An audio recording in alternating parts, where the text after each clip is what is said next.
Steve Rogers struggles to embrace his role in the modern world and battles a new threat from old history, the Soviet agent known as the Winter Soldier.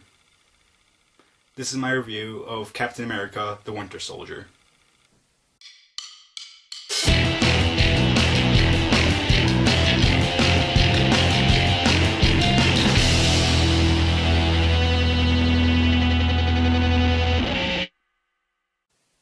For those of you that don't know, I was really looking forward to Captain America the Winter Soldier because it was at number 6 or 7, I believe, on my top 15 most anticipated movies of this year. And I was a fan of the first Captain America movie. I thought it was alright. I didn't think much of it, but it was a good way to introduce Captain America to the general audiences that didn't know who Captain America was.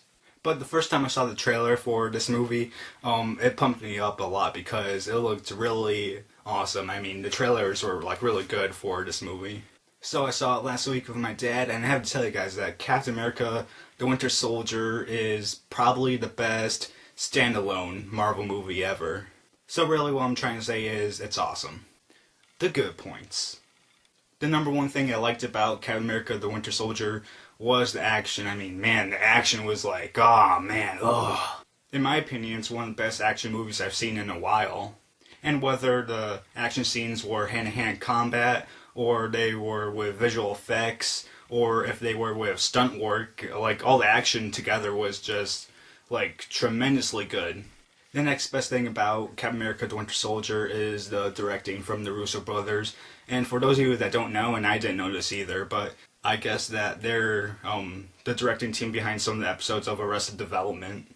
And for them to go from a comedy TV series to an action-packed movie, I thought it was a little bit weird. But after I saw the movie, I was like, wow, they did a tremendous job.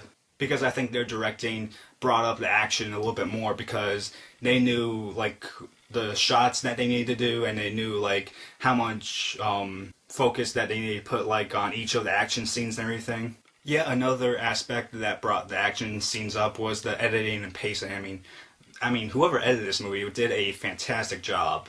Because you know how sometimes in other action movies when there's like hand-to-hand combat, it's like, oh, like snippy and everything with the editing, but with the hand-to-hand combats in Captain America the Winter Soldier, it felt like just the right amount of time for each like cut. Like it was like, I mean, what I just did was not a really good representation of how the movie showed it, but how the movie showed it was way better than how I did it. I thought that the acting and the writing were great, in my opinion, both of them. I thought that Chris Evans, Scarlett Johansson, Samuel L. Jackson did good reprising their roles. And I thought that Anthony Mackie, who played the Falcon, and Rob Redford, who played Pierce, which are new characters in this universe, did great jobs. And like I said, I thought the writing was great because you keep second-guessing yourself as to if this character is a good or a bad guy, and you're like thinking that the story's going this way, but it's actually going this way, and you didn't expect that to happen. The other thing I like about the writing is how the characters were written, especially with Captain America, because he's still getting used to the world that he's living in because a lot has happened over the 70-year period where he's been frozen in the ice. And I like how he has this like small notebook in the movie where he writes down things that he needs to check up that people tell him that he needs to check up. I also like how the Winter Soldier is written in this movie. I mean, some people complain that he wasn't in the movie enough, but I thought that he was in the movie for a right amount of time. And I liked how he played this menacing force that's going to keep coming after you no matter what. The visual effects are perfect. Well, I guess I wouldn't say perfect because there are some cases where you can tell like, oh yeah, that's fake, or wow, they didn't really do a good job with that part.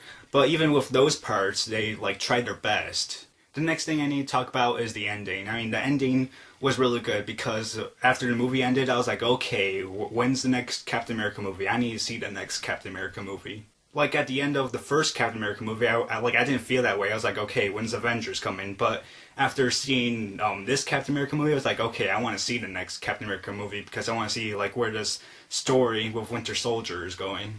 And the final good point I have to say is with the post-credit scenes. Well, actually, I should say the mid-credit scene and the post-credit scene.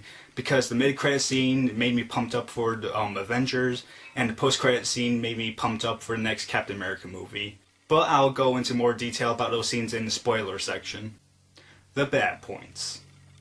There are only two things I can complain about this movie, and one of those things is a twist. I'll explain the twist in the spoilers section, but I'm just saying that I liked the twist. I really liked it. I didn't see it coming, but I didn't like it the way it was explained to us.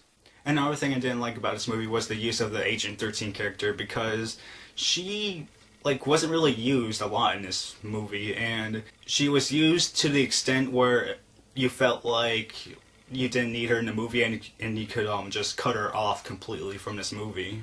Because really she only has maybe 10 minutes of screen time, and during those 10 minutes of screen time she doesn't really do anything important or doesn't do anything to help out Captain America or the other supporting characters.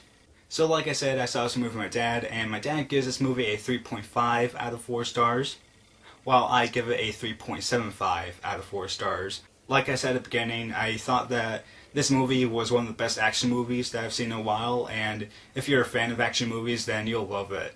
And if you're a huge fan of comic book movies, then I think you'll love it as well. Alright, the spoiler section for Captain America the Winter Soldier. If you haven't seen Captain America the Winter Soldier, then please get out of here now, because I am going to be spoiling some things from Captain America the Winter Soldier. So if you haven't seen Captain America yet, then get out of here now. Now, like I said in Bad Points, I liked the twist a lot, but I didn't like the way it was explained to us. And what I mean by that was when Captain America and Black Widow were going down into that bunker, and when they woke up, the supercomputer, which had the mind of the evil scientist from the first Captain America, transferred to it, and when he was explained to us that Hydra has infiltrated S.H.I.E.L.D. ever since the beginning, and he was explaining everything to us, it was like, okay, well, this would have been better if it was a really big surprise and not being explained to us in an exposition. The first thing I thought when I saw the scene was, oh, cool, but after seeing the movie, it was they could have done that scene a little bit better. What I would have done was have Pierce help Captain America out with something during the climax of the movie, and Captain America's about to successfully do what he's going to do, but then Pierce shoots him from behind, and it's a big surprise. Oh my god, Pierce is a bad guy, and then he explains how Hydra was in S.H.I.E.L.D. ever since the beginning, and that would have been a big surprise. Whoa. And that was the thing with Pierce's character, because I didn't know if he was a good guy, a bad guy, or both a good and bad guy. Because during the trailer, you could tell that he was up to something in the trailer. You could just feel it. And when you see him for the first few times in the movie, you feel like he's the bad guy. But then he's in a few other scenes later on where it's actually, he may be a good guy, actually. But no, he ends up to be a bad guy, and it's whoa, I didn't really see that coming, even though I thought he was the bad guy. Now let's get into the mid and post-credit scene, starting off with the mid-credit scene. Now the mid-credit scene starts with these two scientists talking to each other, saying how everything's been spilled out, and that S.H.I.E.L.D., what's left of S.H.I.E.L.D. is going to find out where they are and destroy everything, but then the other scientist is no, the other facilities of Hydra will keep them occupied while they do their work. And then both the scientists go to this table, and on the table is Loki's scythe, or his scepter, or whatever you want to call it. And when I saw Loki's scepter, I was whoa, wow. But then I thought to myself, wait, how did they get it? I mean, I understand that Hydra infiltrated S.H.I.E.L.D. ever since the beginning, but it's this is Loki's scepter we're talking about. Even if Hydra had it, you would think that a person that wasn't part of Hydra that was in S.H.I.E.L.D. would be keeping an eye on it. But I can overlook that for right now, because what comes up next is really cool, because we get our first look at Quicksilver and Scarlet Witch. Now, I'm not going to go into the whole thing with the rights between Marvel and Fox, since Marvel's coming up with their own Quicksilver and Fox is coming up with their own Quicksilver. I'm not going to get into that, because that's a whole different can of worms. But all I have to say about the first look from Quicksilver and Scarlet Witch is that I really like it. You see Quicksilver in a small cell, and he's running at supersonic speed or whatever, and it's really cool how he runs, because it's he runs and he leaves a small trail behind him, and you can see where he ran and everything, and he keeps running into walls and everything. And in the cell with Scarlet Witch, she's having telekinesis powers, and from what I've heard and read, she has more powers than that, but she was doing telekinesis with these blocks, and then she crosses her hands together, and the blocks form together. The only thing I'll get into about Scarlet Witch and Quicksilver is that, yeah, I'm gonna talk about how Marvel has changed them.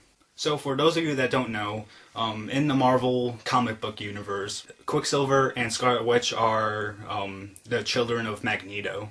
Therefore, Quicksilver and Scarlet Witch are mutants. But since Fox has the rights of like superheroes being called mutants, then Fox has the rights to like all mutant characters, except for Quicksilver and Scarlet Witch, because somehow Marvel and Fox made a special deal. But now Marvel can't say anything about mutants, or that's going to violate the contract between Marvel and Fox. And what one of the Hydra scientists says is that it's not the age of superheroes or the age of spies anymore, it's the age of miracles. So what I'm guessing is that Quicksilver and Scarlet Witch, instead of being called mutants, they're going to be called miracles. And the post-credit scene I need to talk about is with the Winter Soldier, aka Bucky, visiting the Smithsonian and looking at like a biography, like this like plaque and with like a biography on it about himself, and he's just staring at it, and you could like see his face, like he's not in his outfit, he's in like a different disguise, but you can see his face, like he's all like contorted and like confused, puzzled. Like he doesn't know like what to make of it. He's just like, holy crap, like who the heck am I? And I thought that was really cool for a post-credit scene because it made me more pumped up to see the next Captain America movie. There's only one thing I need to talk about that concerns the mid and post-credit scenes, and that one thing is what about Ultron? Because for those of you that don't know, the next Avengers movie is called Avengers: Age of Ultron, and you would think that they would start like giving audiences like some details about who Ultron is and like what his backstory is. But I'm guessing they're going to introduce Ultron in the mid or post-credit scenes for Guardians of the Galaxy. I'm guessing it's going to be in the post-credit scene because remember how in the first Captain America movie they showed like a small teaser for the first Avengers movie? Well, that's my guess for the post-credit scene in Guardians of the Galaxy. Like, in the post-credit scene for Guardians of the Galaxy, they're going to show like a small teaser for the next Avengers movie. So that was my review for Captain America: The Winter Soldier. Hope you guys liked it. I am really pumped up to see Guardians of the Galaxy now. Cannot wait for that in August. And other than that, guys, that's it.